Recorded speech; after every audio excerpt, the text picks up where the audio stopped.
नमस्कार, news 1 India में आपका स्वागत है। आपके साथ मैं धर्मराज सिंह। सुबह के 10 बज चुके हैं और हम बुलेटिन की शुरुआत करते हैं, लेकिन सबसे पहले आपको बताते हैं कि 4 बड़ी खबरें कौन कौन सी है।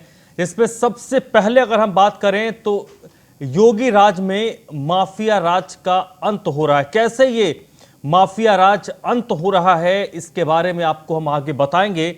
और दूसरी बड़ी खबर है पंचायत चुनाव के रण को लेकर। पंचायत चुनाव का रण धीरे धीरे आगे बढ़ रहा है, नामांकन की प्रक्रिया चल रही है, उस पर भी आगे क्या कुछ अपडेट है आपको बताएंगे। इसके अलावा तीसरी बड़ी खबर की अगर हम बात करें तो प्रधानमंत्री नरेंद्र मोदी ने आज कोविड-19 यानी कोरोना का टीका लगवाया है। उसका दूसरा डोज उन्होंने दिल्ली एम्स जाकर लिया है। इस पर भी आगे हम विस्तार से पूरी खबर आपको बताएंगे। और चौथी जो बड़ी खबर है वो है नाइट कर्फ्यू की। नाइट कर्फ्यू देश के कई शहरों में लगाया गया। दिल्ली ने नाइट कर्फ्यू पूरे राज्य में लगा दिया और अब लखनऊ के जो शहरी इलाके हैं वहां पर भी नाइट कर्फ्यू लगा दिया गया है। तो इसका मतलब है कि क्या नाइट कर्फ्यू के बाद हम लॉकडाउन 2.0 की ओर आगे बढ़ रहे हैं?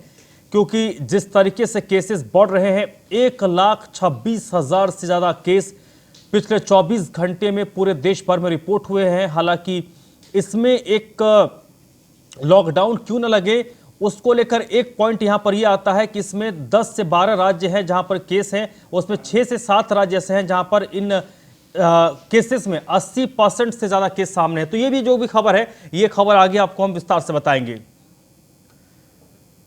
चलिए, तो सबसे पहले बात मुख्यमंत्री योगी आदित्यनाथ की।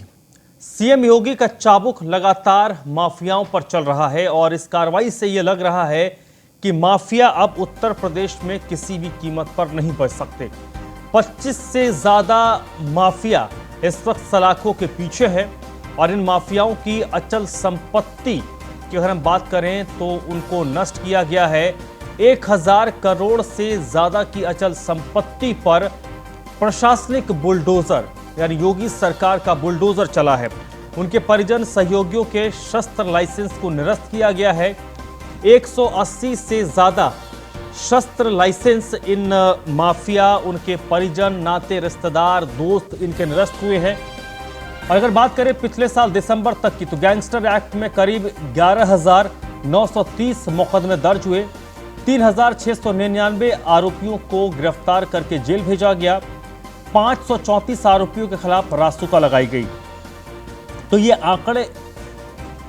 आंकड़े बता रहे हैं कि कैसे कार्रवाई हुई है।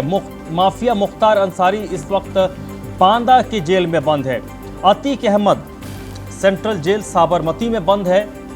ब्रजेश कुमार सिंह उर्फ अरुण सिंह वाराणसी जेल में बंद है। ये सभी वो बड़े नाम हैं, बड़े माफिया हैं जिनकी कभी तूती बोलती थी। ओम प्रकाश उर्फ बबलू श्रीवास्तव बरेली के जेल में बंद है।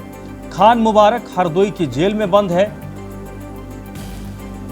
अमित कसाना दिल्ली की जेल में इस वक्त बंद है। उधम सिंह आजमगढ़ की जेल में बंद है। ये सभी माफिया हैं। योगेश भदौड़ा सिद्धार्थनगर की जेल में बंद है।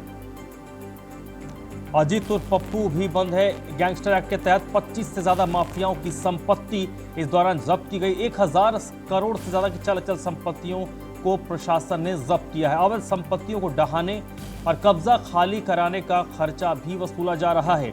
अपराधियों और माफियाओं से लगातार खर्च वसूले जा रहे हैं। माफिया के सहयोगियों की अवैध संपत्तियों की कीमत 537 करोड़ रुपए से ज्यादा है। तो ये वो कार्रवाई है। इसके अलावा अवैध बूचड़खाना और स्लॉटर हाउस को ध्वस्त किया गया है। पार्किंग ठेके की आड़ में जो वसूली होती थी उस पर भी लगाम लगाया गया है। सरकारी जमीनों को अवैध कब्जे से मुक्त कराने की लगातार कोशिश हो रही है। अपराधी और शूटरों के खिलाफ लगातार सख्त कार्रवाई शासन की ओर से की जा रही है। कोयला कारोबार से अवैध रूप से अर्जित संपत्तियों पर लगातार कार्रवाई हो रही है। तो ये जो हमने आपको एक ग्राफिक्स के जरिए जो पूरी कहानी बताई, इस कहानी को बताने का उद्देश्य ये था कि इसके जरिए जिन अपराधियों के नाम हमने आपको बताए अपने अपने इलाके में, कुछ लोगों का तो पूरे उत्तर प्रदेश में काफी एक वक्त में रुतबा हुआ करता था, कुछ लोग क्षेत्र विशेष तक सीमित थे, लेकिन उन क्षेत्र विशेष में उनका रुतबा था, जेल में बंद है। 1000 करोड़ से ज्यादा की चल अचल संपत्तियों पर कार्रवाई हुई है।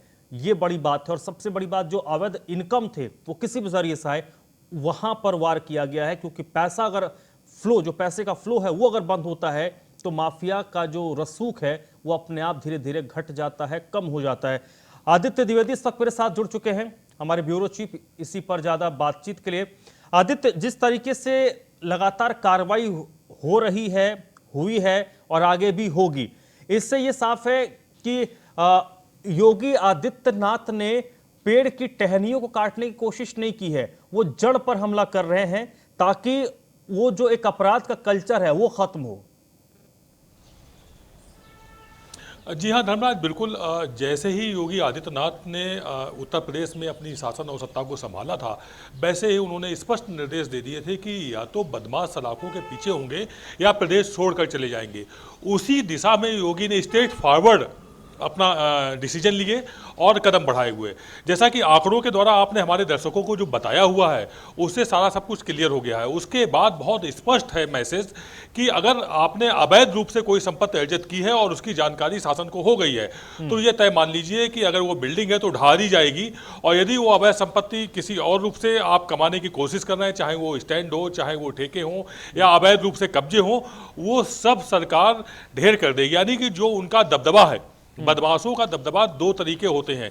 एक तो वो रुतबा हत्या करके करते हैं या कब्जा कर लिए इस तरह से, और उससे उनका उद्देश्य होता है कि अधिक से अधिक संपत्ति को कमाना। 5 करोड़ की संपत्ति को 1 करोड़ में ले लेना, 50 लाख में ले लेना। इस तरह के रुतबे वाले जितने भी बदमाश थे, चाहे वो जिले स्तरीय हो, चाहे वो अंतर जिले के हो या फिर वो अंतरराज्यीय हो, सभी जिनके जिनके दबदबा था, जिनकी दहशत थी, जिनका अपराध का साम्राज्य था, उसको ढहाने का काम लगातार 4 साल चला है। उसका रिजल्ट ये हुआ है कि अपराध कम हुआ है।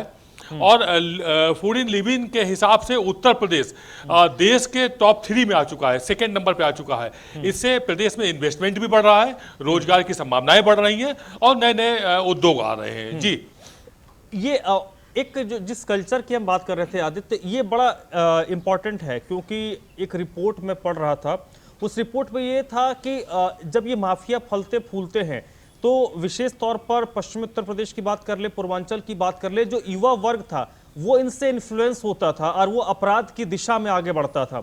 अगर उन पर इस तरीके से हमला हो रहा है तो एक हम मुख्यमंत्री योगी आदित्यनाथ उत्तर प्रदेश और देश के भविष्य को भी अलर्ट कर रहे हैं और उसको भी साफ कर रहे हैं कि अब युवा उस दिशा में नहीं जाकर एक सही दिशा में जाएगा। जी हाँ, बिल्कुल।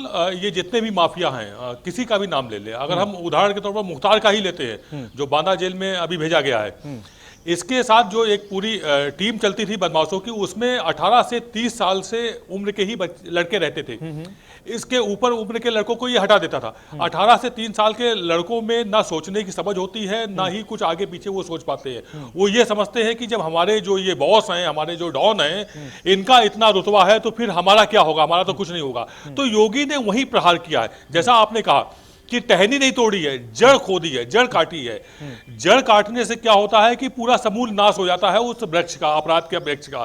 तो उसी अंदाज में उन्होंने काम किया, सीधे अटैक किया है जो माफिया है, चाहे वो जिले स्तर का बदमाश हो। गैंगस्टर लगाया है, गुंडा एक्ट लगाया हुआ है, उसको सलाखों के पीछे पहुंचाया है। उसके और उसके मिलने वालों के जो असलहे थे उनका निरस्तीकरण किया हुआ है। 180 असलहे बदमाशों का और उनके मिलने वालों के निरस्त किए गए हैं। अभी मुख्तार के मसले पे सीधे सीधे 70 उनके उसके मिलने जुलने वाले और जो रिश्तेदार हैं उनके 70 लाइसेंस कैंसिल किए गए हैं, जो कि इस 180 में नहीं है। तो अगर उसको देखा जाए तो ये जो संख्या है असलहे नष्ट करने की, ये कई 100 में पहुंच गई है। बिकरू कांड के बाद धर्मराज करीबन 150 के आसपास असलहे सिर्फ कानपुर शहर में नष्ट कैंसिल किए गए हैं। तो अंदाजा लगाइए कि समूल जड़ का नाश करने का काम क्यों हो रहा। अपराध की दुनिया में अब कोई सुकून से नहीं बैठ पाएगा और अपना रुतबा नहीं कायम कर पाएगा, उसको दहशत उसकी खत्म होगी। जी आदित्य, बहुत बहुत शुक्रिया आपका इस पूरी बातचीत के लिए। तो जो फिगर हमने आपको दिखाए, जो आंकड़े आपको दिखाए, उससे आप खुद तय कर लीजिए किस तरीके से उत्तर प्रदेश के मुख्यमंत्री योगी आदित्यनाथ अपराधियों के खात्मे की दिशा में काम कर रहे हैं। उनकी टहनी नहीं काट रहे, उसकी जड़ पर हमला कर रहे हैं ताकि अपराध की मानसिकता ही खत्म हो जाए। चलिए बढ़ते आगे और बात करते हैं पंचायत चुनाव की। दूसरे चरण के लिए नामांकन की प्रक्रिया जारी है। नामांकन का आज आखिरी दिन है। आज की अगर हम बात करें तो शाम 5 बजे तक जो चुनाव में किस्मत आजमाना चाहते हैं वो 5 बजे तक नामांकन कर सकते हैं। 20 जिलों में दूसरे चरण में वोट डाले जाएंगे और उसके लिए नामांकन की प्रक्रिया चल रही है। कल और आज ये नामांकन की प्रक्रिया कल भी हुई है। आज 5 बजे तक नामांकन की प्रक्रिया चलेगी।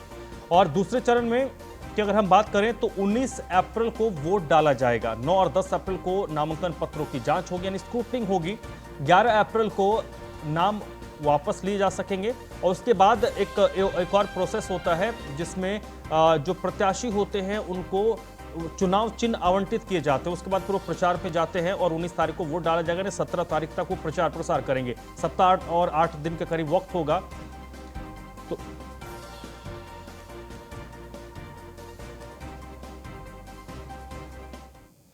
इस वक्त सोहनलाल हमारे साथ जुड़ चुके हैं चित्रकूट से, इसी पर ज्यादा बातचीत के लिए। सोहन, किस तरीके की तैयारी है शासन की ओर से, प्रशासन की ओर से, और जो प्रत्याशी हैं, जो किस्मत आजमाना चाहते हैं, जो प्रधान बनना चाहते हैं, जो बीडीसी बनना चाहते हैं, उनके बीच? जी, आपको बता दूं कि जिस तरह से चित्रकूट में दूसरे चरण का नामांकन कल सुबह 8 बजे से हुआ था और 5 बजे तक चला था, उस तरह से आज भी चालू हुआ है और शासन ने सुरक्षा से पूरी तरह से पुख्ता इंतजाम किए हैं। इस वक्त हम जो है चित्रकूट के सदर ब्लॉक, करबी ब्लॉक में खड़े हुए हैं और चित्रकूट में कुल 331 ग्राम सभाएं हैं, जिनमें जो है 331 ग्राम सभाएं और क्षेत्र पंचायत सदस्य 431 और जो है सदस्य ग्राम पंचायत के 4177 को नामांकन होना, जिसमें आज तो कम भीड़ दिख रही है। ये वो कांटा है, पीछे देख सकते हैं कि सिर्फ नाम मात्र की भीड़ है, क्योंकि कल ऑलरेडी जो है काफी भीड़ थी और काफी मात्रा पे नामांकन हुए हैं, जिसका समय आज तक दिया गया है। और आज पर सुबह 8 बजे से काउंटर खोले गए हैं और ये काउंटर शाम 5 बजे तक चलेंगे। इसके बाद 2 दिन जो है उनके नामांकन पर्चों की जांच होगी। इसके बाद जो है पर्चा वापसी का होगा और 19 तारीख को मतदान होगा। लेकिन कुल मिलाकर के बात कही जाए तो जो है लगभग 80% जो है नामांकन हो चुके हैं, लगभग 30% ही बाकी, क्योंकि भीड़ से आप अंदाजा लगा सकते हैं, क्योंकि सिर्फ आज का समय है और 5 बजे तक नामांकन होने हैं और ज्यादा खास भीड़ नहीं है। काउंटर सभी खाली है क्योंकि अलग अलग काउंटर लगाए हैं। सोहन, इस वक्त 10 बज रहे हैं, 8 बजे से प्रक्रिया शुरू हुई और आप बता रहे हैं कि तकरीबन कि मानकर चले कि 80% के आसपास लोगों ने नॉमिनेशन फाइल कर दिया है। यानी कि जो चुनाव लड़ने के इच्छुक लोग थे उन्होंने कल ही जो है उन्होंने अपना नामांकन कर दिया। आज संख्या भी काफ़ी, जो आपने तस्वीरें दिखाई उससे काफ़ी कम लग रही है। यहाँ पर क्योंकि अब एक तो चले फेज क्लियर हो रहा है कि नामांकन की प्रक्रिया खत्म हो जाएगी, इसके बाद एक और फेज चलेगा प्रचार प्रसार का। वहां पर क्योंकि कोरोना के केसेस काफी बढ़ रहे हैं, उसको लेकर प्रशासन की ओर से कुछ गाइडलाइंस जारी किए गए होंगे। क्या कुछ गाइडलाइंस हैं वो, और उसको किस तरीके से जो लोग घर घर जा रहे हैं चुनाव प्रचार के लिए उसको फॉलो कर रहे हैं? ये आपको बता दें, प्रशासन ने जो है साफ तौर पर जिलाधिकारी सुशांत शुक्ला ने आज से जारी किया है कि कोविड-19 को देखते हुए, बढ़ते कोरोना को देखते हुए जो है कहीं ज्यादा भीड़ लगा करके लोग प्रचार प्रसार न करें और प्रचार प्रसार यदि गांव के लोग करते हैं तो जो है मास्क का विशेष ध्यान रखें और 2 गज की दूरी भी विशेष ध्यान दें।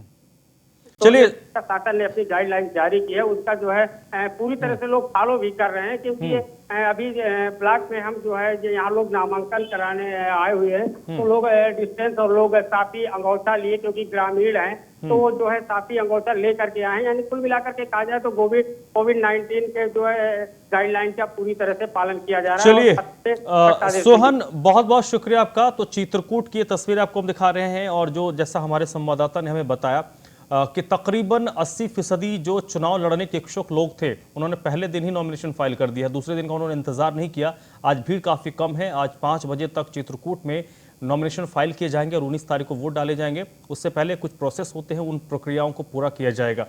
प्रधानमंत्री नरेंद्र मोदी ने आज कोरोना वैक्सीन की दूसरी डोज लगवाई है और इससे पहले उन्होंने 1 मार्च को पहला डोज लिया था। प्रधानमंत्री ने खुद ट्वीट करके इसकी जानकारी दी है। आज सुबह सुबह प्रधानमंत्री पहुंचे हैं दिल्ली के एम्स और एम्स में उन्होंने कोरोना की वैक्सीन लगवाई है। 1 मार्च को उन्होंने पहला डोज, दूसरी डोज भी पुडुचेरी के सिस्टर पी निवेदा उन्हें दी। पंजाब की नर्स निशा शर्मा भी इस दौरान मौजूद थी। प्रधानमंत्री ने खुद ट्वीट करके इसकी जानकारी दी है। 1 मार्च को प्रधानमंत्री नरेंद्र मोदी एम्स गए थे और उन्होंने कोविड का पहला डोज लिया था। उसके तकरीबन 1 महीने से ज्यादा का वक्त गुजर चुका है। 1 मार्च के बाद आज 8 तारीख है। लगभग 38 दिन के बाद उन्होंने दूसरा डोज कोरोना वैक्सीन का लिया है। ट्विटर के जरिए उन्होंने देशवासियों को इसकी जानकारी दी है। लखनऊ में कोरोना का मामला लगातार बढ़ता जा रहा है। बीते 24 घंटों की अगर बात करें तो लखनऊ में कोरोना के 1333 केस सामने आए हैं। 1000 से ज्यादा मामला बढ़ा था और अब 1333 केस पिछले 24 घंटे में लखनऊ में रिपोर्ट किए गए हैं। और जिस तरीके से कोरोना के आंकड़े बढ़ रहे हैं उसको देखते हुए लखनऊ में नाइट कर्फ्यू लगा दिया गया है। रात 9 बजे से सुबह 6 बजे तक लखनऊ में नाइट कर्फ्यू रहेगा और ये आदेश 8 अप्रैल से 16 अप्रैल यानी आज रात से 16 अप्रैल तक जारी रहेगा। हालांकि ये जो आदेश है वो सिर्फ शहरी इलाकों में होगा। लखनऊ देहात का जो इलाका है, रूरल इलाका है, वहां पर नाइट कर्फ्यू लागू नहीं होगा। डीएम ने स्कूल, कॉलेज और कोचिंग सेंटर्स को बंद करने का आदेश दे दिया है। आवश्यक वस्तुओं को लाने और ले जाने की इस दौरान छूट होगी। 1333 केस पिछले 24 घंटे में लखनऊ में रिपोर्ट किया गया, जिसके बाद नाइट कर्फ्यू लगाया गया है। रात को 9 बजे से सुबह 6 बजे तक नाइट कर्फ्यू रहेगा। लेकिन ये जो नाइट कर्फ्यू है वो सिर्फ लखनऊ शहरी इलाके में होगा, ग्रामीण इलाकों में कर्फ्यू नहीं रहेगा। वहीं लखनऊ से ही अगली खबर है। एलडीए के पार्क अब केवल सुबह और शाम को खुलेंगे। सुबह 7 से 10 और शाम को 4 से 8 के बीच लखनऊ विकास प्राधिकरण के जो पार्क हैं, लखनऊ विकास प्राधिकरण जिन पार्कों को की देखरेख करती है, वो अब दिन में सिर्फ 2 वक्त खुलेंगे। सुबह 7 से 10 और शाम को 4 से 8 तक ये पार्क खुलेंगे। और इस दौरान जो भी शख्स इन पार्कों में आएगा उन्हें मास्क का इस्तेमाल करना पड़ेगा और सोशल डिस्टेंसिंग बेहद जरूरी होगी। पार्क आने वाले सभी लोगों को कोविड नियमों का पालन करना होगा। गर्भवती महिला और बच्चों को एलडीए पार्क में टहलने पर रोक लगा दी गई है। 65 साल से अधिक उम्र और बीमारी से ग्रसित मरीज इस दौरान एलडीए के जो पार्क हैं उनमें नहीं आ पाएंगे।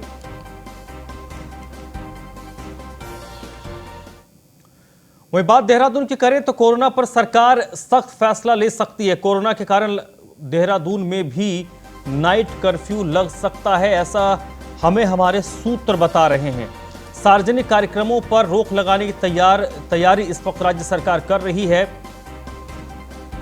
और जो आयोजन होते हैं उन आयोजनों में लोगों की संख्या तय की जा सकती है। फिलहाल संक्रमण का जो दर है उस पर नजर सरकार की बनी हुई है। ये जानकारी जो प्रदेश के स्वास्थ्य सचिव हैं उनकी ओर से दिया गया है।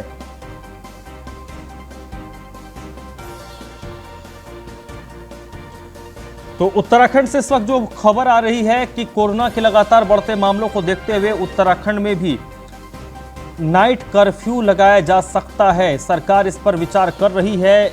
ये जानकारी हमें हमारे सोर्सेस के मार्फत मिली है कि उत्तराखंड में भी सरकार नाइट कर्फ्यू के बारे में विचार कर रही है।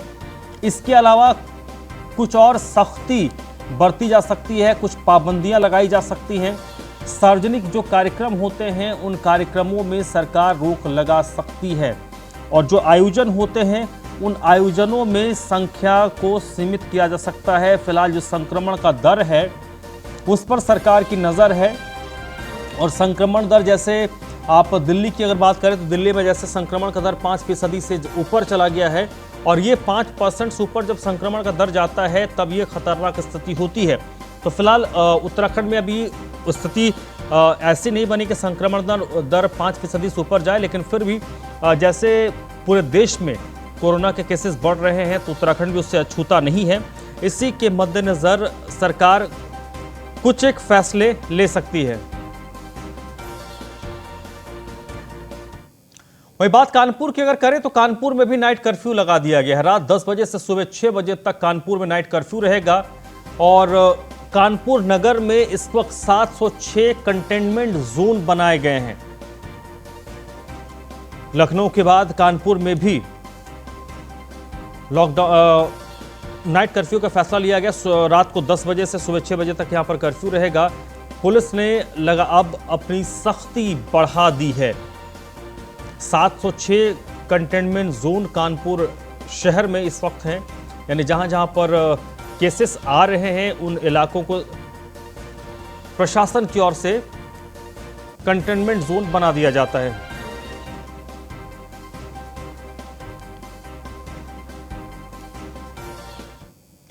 अगली खबर ग्रेटर नोएडा से है। पंचायत चुनाव को लेकर आबकारी विभाग अलर्ट पर है। आबकारी विभाग लगातार सघन वाहन चेकिंग अभियान चला रहा है। ग्रेटर नोएडा से बड़ी खबर है। पंचायत चुनाव को लेकर आबकारी विभाग अलर्ट पर है। लगातार वाहन चेकिंग अभियान चलाया जा रहा है। अवैध शराब की बिक्री और तस्करों पर लगाम लगाने की कोशिश चल रही है। सरकारी दुकानों और ढाबों पर यह चेकिंग अभियान चलाया जा रहा है। शराब की अवैध बिक्री को लेकर दुकानदारों और ढाबा संचालकों को चेतावनी आबकारी विभाग की ओर से दी जा रही है। आबकारी अधिकारी और आबकारी निरीक्षक की टीम ने एक संयुक्त कार्रवाई ग्रेटर नोएडा में की है। तो जो भी संभव कार्रवाई है अवैध शराब की बिक्री को लेकर, खरीदारी को लेकर, उस पर कार्रवाई आबकारी विभाग की ओर से की जा रही है। तो इस वक्त ललित पंडित मेरे साथ फोन लाइन पर जुड़ चुके हैं। इसी पर ज्यादा जानकारी के साथ ललित, क्या कुछ कार्रवाई हो रही है? क्योंकि पंचायत चुनाव के दौरान शराब की डिमांड काफी बढ़ जाती है, तो उसको लेकर अवैध शराब के जो कारोबारी हैं वो भी बाहर निकल आते हैं और किसी न किसी तरीके से अवैध शराब की खपत होती है। उस पर अंकुश लगाने के लिए क्या कुछ पहल हो रही है? जी बिल्कुल। उत्तर प्रदेश में जैसे बीते दिनों बुलंदशहर में, उसके बाद में प्रतापगढ़ में अवैध शराब के बाद में कई लोगों की मौत हो गई। उसके बाद से लगातार पंचायत व्यक्तिगत आबकारी विभाग भी पूरी तरह से एक्टिव और उसके द्वारा चेकिंग अभियान चलाया जा रहा है। बीते दिन आबकारी अधिकारी राकेश सिंह और आबकारी इंस्पेक्टर के द्वारा जनपद में जगह जगह पर गाड़ियों को रोककर चेकिंग की गई। साथ में जो ढाबे और जो दुकान है, जो सरकारी दुकान में, उनकी भी चेकिंग की गई। सभी को साफ तौर पर निर्देशित किया जाए कि किसी भी व्यक्ति के द्वारा अवैध शराब की बिक्री न की जाए। अगर बिक्री की जाती है तो उस स्थिति में उन पर कड़ी कार्रवाई की जाएगी। और क्या कोई रणनीति पर आबकारी विभाग काम कर रही है? जी बिल्कुल। अभी तक जो आबकारी विभाग की तरफ से जानकारी मुहैया कराई गई है, उनको बताया गया है कि यहाँ पर जितने भी ढाबे हैं, इन ढाबों पर कई बार अवैध शराब पाई जाती है, तो उसको लेकर के भी उनको साफ तौर पर निर्देशित कर दिया गया है। टाइम पर उनके द्वारा चेकिंग अभियान चलाया जा रहा है। साथ में जो रोड पर कई बार तस्करी चलाते व्यक्ति जिनको गौरमपुर नगर के रास्ते से की जाती है, तो उसको लेकर भी चेकिंग अभियान उसके द्वारा चलाया जाएगा। इसके बाद अगर किसी भी तरह से कहीं पर भी शराब की बरामदगी होती है, अवैध शराब जो पाई जाती है, तो वहाँ पर तुरंत ही कार्रवाई की जाएगी। जी। और ये कार्रवाई जिस तरीके से चल रही है उससे किसी तरीके का जो खौफ है अवैध शराब माफियाओं पर नजर आ रहा है?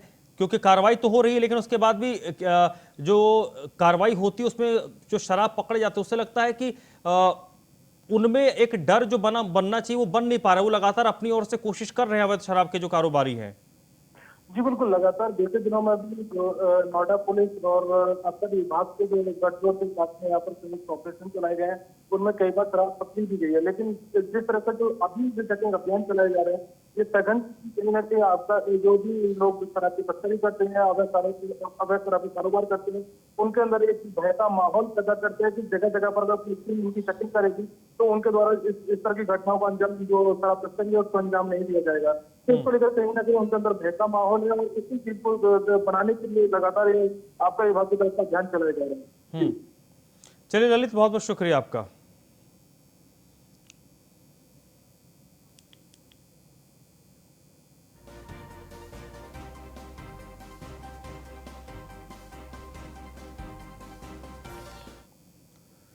अगली खबर कानपुर से है, जहां पर एक कलयुगी बहू की काली करतूत नजर आई है।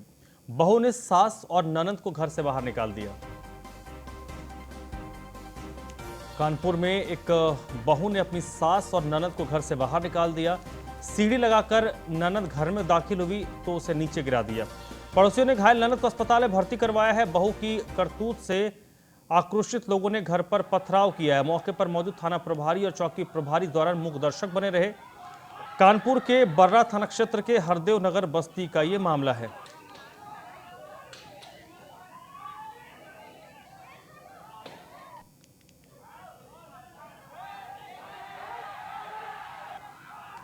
ये देखिए, ये देखिए ननंद सीढ़ी लगा, घर का गेट बंद है। ये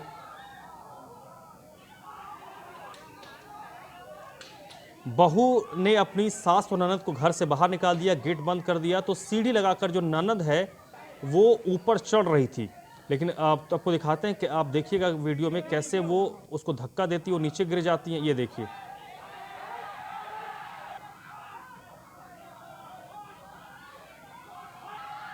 ये देखिए धक्का दिया, वो नीचे गिर गई। जिसके बाद आक्रोशित लोगों ने घर पर पथराव किया है, पत्थरबाजी की है। पुलिस वहां पर मौजूद थी, लेकिन पुलिस मूक दर्शक बनी रही। फिलहाल घायल जो महिला है उनको अस्पताल में एडमिट करवाया गया है।